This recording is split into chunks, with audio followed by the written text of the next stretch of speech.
Morning বন্ধুরা। কতদিন পর আজকে ছাদে আসলাম, অনেক দিন পর ছাদে এসে যা ছাদের হালাত দেখছি, মানে কি বলবো। মানে আমি ছাদ পরিষ্কার না করলে ছাদের অবস্থা এই হয়। তো আমি ছাদ পরিষ্কার করতে পারছি না, নিজের শরীরটা খারাপ বলে। আর ছাদের কি অবস্থা তোমাদেরকে একটু দেখাই। এখানে পুরো জঙ্গল হয়ে গেছে, দেখো শুধু একবার ছাদটার অবস্থাটা দেখো। মানে আমি কতদিন হচ্ছে ছাদে ফুলমূল তুলতে আসি না, আর কি অবস্থা ছাদটা। ছাদে এসে আমার মাথাটা গরম হয়ে গেল যে কি অবস্থা। মানে আমি যদি ছাদ পরিষ্কার না করি, ছাদ পরিষ্কার করবে না কেন কিসের একটু করতে পারে, করবে না। ঘরে শুয়ে থাকবে তাও ছাদটা পরিষ্কার করবে না। যাই হোক, এখন আমি ফুল তুলি আর আমি কটা গাছ পুঁতবো ছাদে। এই যে এই পাশটা পরিষ্কার করব। দেখি আজকে পরিষ্কার করতে পারি নাকি। পরিষ্কার করে নিয়ে এখানে কটা গাছ লাগাবো। তো চলো বন্ধুরা, এখন হচ্ছে নয়নতারা আছে আর নীলকণ্ঠ আছে, তাই তুলে নেব। এখন এই নয়নতারা নীলকণ্ঠ আমার ভরসা, কিন্তু এই গাছগুলোকে মানে সুন্দর করে পরিপাটি করতে হবে আবার নতুন করে।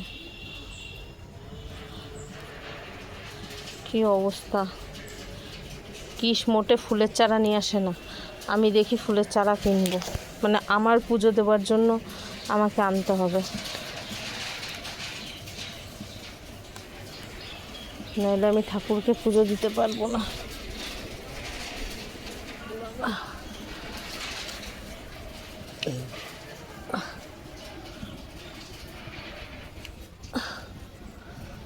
কোমরটা এত ব্যথা হচ্ছে, নিচু হতে পারছি না জানো, প্রচণ্ড ব্যথা হয়েছে কোমরটা।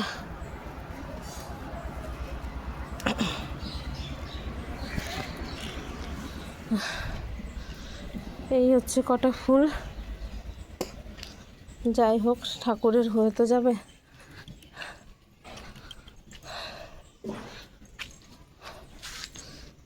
এই নোংরার মধ্যে ফুল তুলতে ইচ্ছা করে না,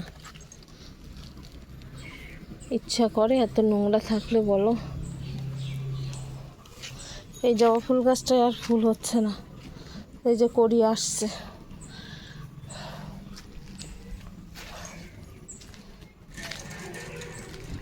কি অবস্থা, বর্ষা পড়ে গেছে আর গাছ থেকে সব মানে যে এসবগুলো তো শীতের ফুল গাছ, আর তার জন্য ফুল ফুটছে না। এসব গাছ সব শীতের গাছ। তো দেখো আমাদের ছাদে তো অনেক গাছ রয়েছে, তো কয়েকটা গাছ আমি ভাবছি ঘরটা সাজানোর জন্য একটু ওই আমার যে ঘরে জানলা আছে ওই জানলাতে রাখবো কয়েকটা গাছ। নাইলে ছাদে এত গাছ একটু নিচে দিয়েও রাখতে হবে, তাহলে দেখতে ভালো লাগবে।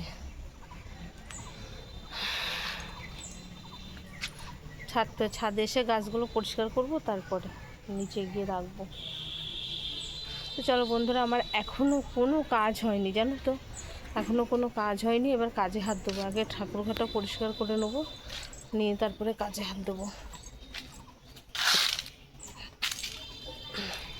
তো বন্ধুরা নিচেই চলে আসলাম, এসে আগের দিন যে জামা কাপড়গুলো মানে পরা জামা কাপড়গুলো ধুয়ে দিয়েছিলাম সেগুলো ভাঁজ করলাম, করে নিয়ে এখন চলে এসেছি রান্নাঘরে সকালের টিফিন বানানোর জন্য।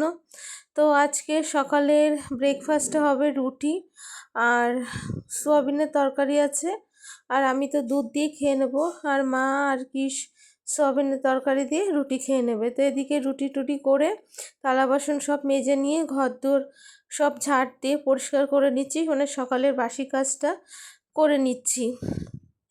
সকালের কাজ যদি সকালে না করা হয় না, বেলা হয়ে গেলে আর ভালো লাগে না কাজ করতে, তখন মন চায় যে আর ইচ্ছা করছে না কাজ।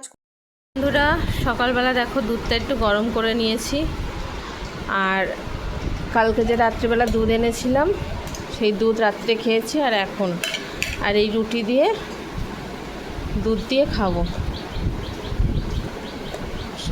সকালের টিফিন। সকালে কি বলে এটা? ব্রেকফাস্ট। ভদ্র ভাষা শিখতে হয়, তাই রুটি এখন দুধের মধ্যে দিয়ে খাবো। আচ্ছা খেয়ে নিই, ঠিক আছে? কারণ কি বলো তো, এই যে এক হাতে ধরছি এক হাতে খাচ্ছি, হচ্ছে না। এই দেখো রুটিগুলো ছিঁড়ছি এক এক করে। সকালে দুধ রুটি দিয়ে ব্রেকফাস্ট করে চলে আসলাম রান্নাঘরে রান্না করতে। আর আজকে আমি কি রান্না করব তোমরা ভিডিওটা দেখতে থাকো।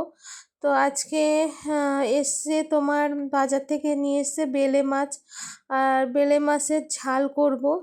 তো আমি মাকে বলছিলাম যে বাজার থেকে বেলে মাছ এনেছে, তো মা বলছিল বেলে মাছটা একটু ছাকা তেলে ভাজবি, তা না হলে কিন্তু বেলে মাছটা ভেঙে যাবে। তো এর জন্য আমি একটু বেশি করে তেল দিয়ে নিয়েছি আর 2-1টা করে বেলে মাছ ভাজছি।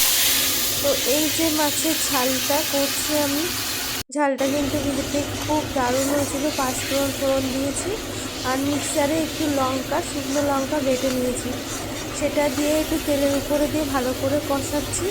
তোমরাও একদিন খেয়ে দেখবে, এই মাছের ঝোলটা ভীষণ ভালো লাগে। আমিও কিন্তু আগে এই মাছ ঝোলটা বানাতে পারতাম না, তো আমার শাশুড়ি মায়ের থেকেই শিখেছি এই মাছের ঝোলটা বানানো। কারণ আমরা তো আর ঝাল খেতাম না আগে, তো মা ঝাল খেত আর কি, তো যার জন্য ঝালের তরকারিটা কিন্তু দারুণ লাগে।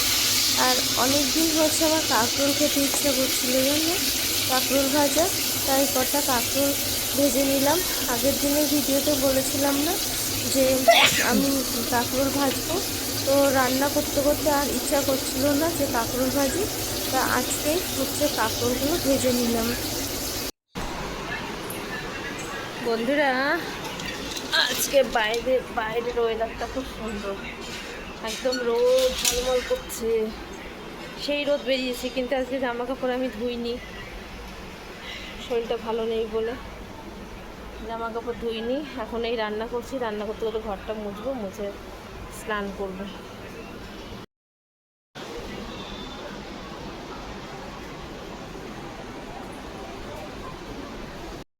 বন্ধুরা তো আমার কাঁকরোল ভাজা হয়ে গেছে, মাছের ঝোল হয়ে গেছে। এবার আমি বানাচ্ছি তেল পটল বানানোর পরে বাকি আছে শাক ভাজা। শাকটা করলে আর লুমি চিকেন বসালে আমার রান্না কমপ্লিট।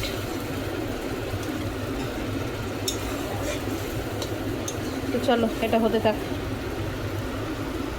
না এখন বাজে 1টা, আর আমার রান্না বান্না ঘর দুয়ার মোছা সব কমপ্লিট।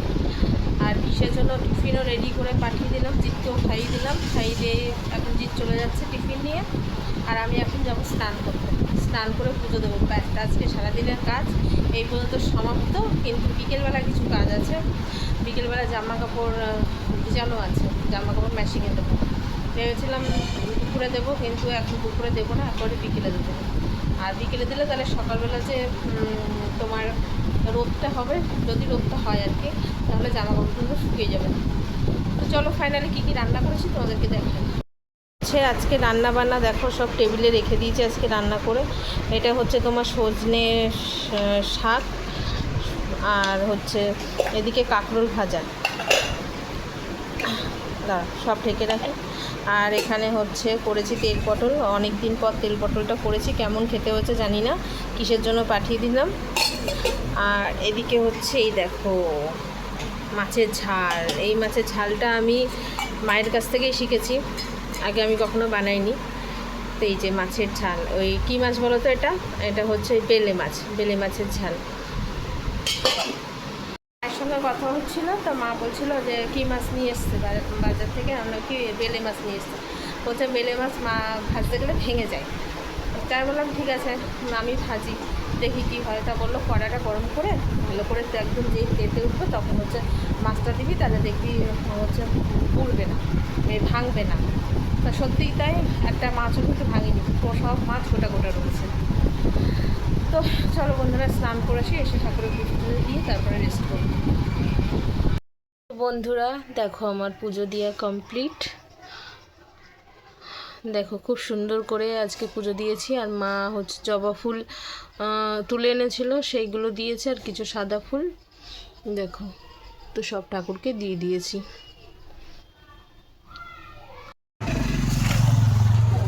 তো এখন হচ্ছে আমি খাওয়া দাওয়া করবো। মাথা আসলাইনি এখনো পর্যন্ত, স্নান করে জাস্ট চুলটা ঝেড়ে পুজো দিলাম। তো একটু খাওয়া দাওয়া করে রেস্ট করবো, তারপরে আমার একটু অন্য কাজ আছে। তো যাই হোক, পরে সাজাগুজো করবো, এখন আর সাজছি না, একটু কাজ আছে, সেই কাজগুলো করবো।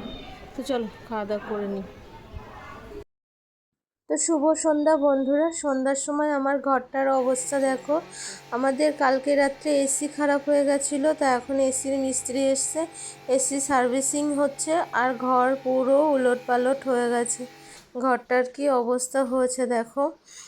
মানে এখন আমার এই ঘর পরিষ্কার করতে হবে, সব ঠিকঠাক করতে হবে যখন এসি সার্ভিসিং হয়ে যাবে। তো প্রায় 2-3 ঘন্টা মানে 1.5 ঘন্টা লাগলো। তো 1.5 ঘন্টা পরে গিয়ে আমি সব গোছাবো। আর এখন একটু ওদের জন্য চা আর বিস্কুট দিয়ে দেবো মিস্ত্রিদের জন্য, আর আমরাও খেয়ে নেবো। তো দেখো বাইরে ঘরে একদম মানে পরিষ্কার হয়ে যাচ্ছে সব কিছু। বন্ধুরা আর দেখো আমার এদিকে ঘরের দেখো কি অবস্থা, ঘরটা এসি ঠিক করে এবার দিয়ে হচ্ছে চলে আমি গেছে। ঘরটা পরিষ্কার করব। এসি লাগানো আর দেখো কমপ্লিট কি হয়ে অবস্থা, গেছে। এখনই এসিতে বিছনা চাদর মাদর পরিষ্কার আবার সব করেছিল। ঠিক করতে আর এই হবে। খাটের উপরে দেখো বিছানার পরে জল জল হয়ে গেছে, কারণ কি ওই অবস্থা জল হয়েছে, সার্ভিসিং পর্দা টর্দা করেছিল সব খুলে এর দিয়েছে জন্য। দেখেছো, তো ওই যে এখন পর্দা। হচ্ছে আমি এখন আমাকে ঘরটা সব ঠিক করতে গোছাবো। হবে। আগে এখন এই কাজগুলো এখন করতে হবে, আর ভাবলাম একটু রেস্ট করব, এখন এই কাজ করতে হবে। তো চলো বিছানাটা গুছিয়ে নিই। তো বন্ধুরা এখন দেখো রাতের ডিনার সারছি।